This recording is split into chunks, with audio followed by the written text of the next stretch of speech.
to Puning Cave. Ay, Lord, dito kami sa cave kasi wala kaming magawa sa bahay.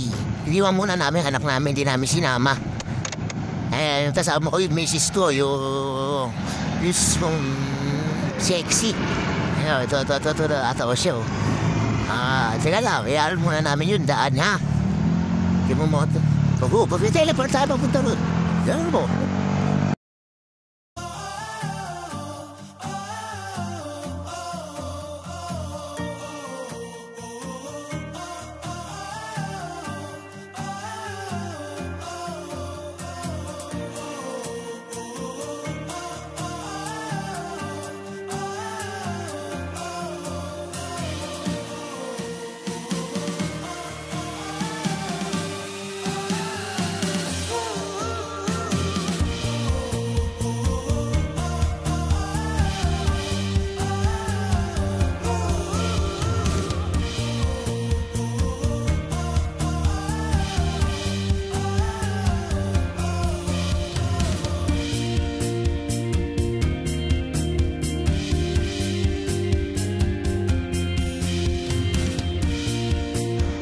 So, ayun na nga, nakalagpas na kami ng arko ng DRT. Hanapin na namin ngayon yung daan papunta sa Puning Cave.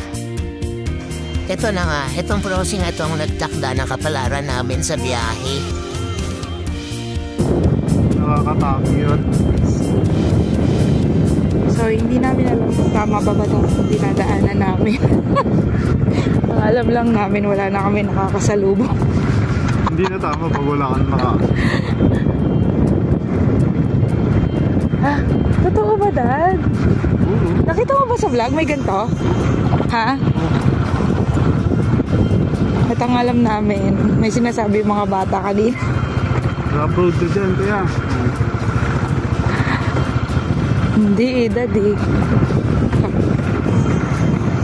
May nananaga dyan, kuya. Kuya, may nananaga dyan. A few moments later. Okay guys, bumabalik kami. Lesson learned, makinig sa mga tao sa paligid. See? Naligaw kami. Galing yung ano ko eh. People you waste. Yung waste ko, galing. Naligaw kami guys. Tinuntan namin. Sabi na lang yung tao. Legit na wrong turn. Kita kung ano yan. Barangay Bayabas. Doña Remedios. So, nagkaligaw-ligaw na nga ako kami. Mga ilang ligaw na kami. Yan.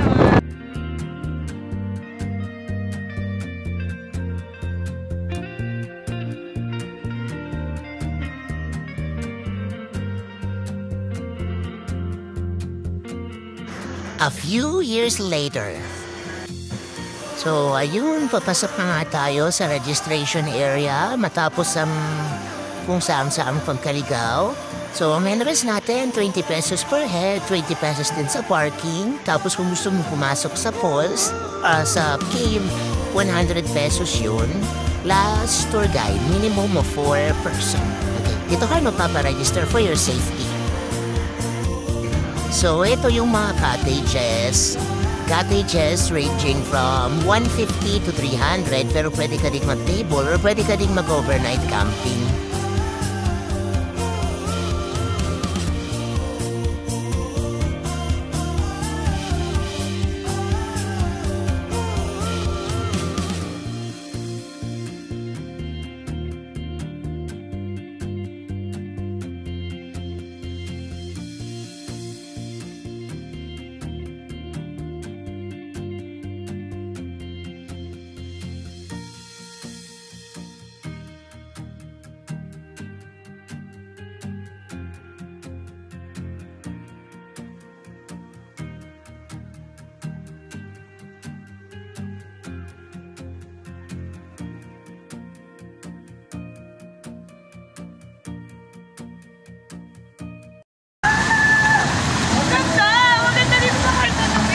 Ay, may ano dyan.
Thank you for watching. Till next Tipid Gala Tips.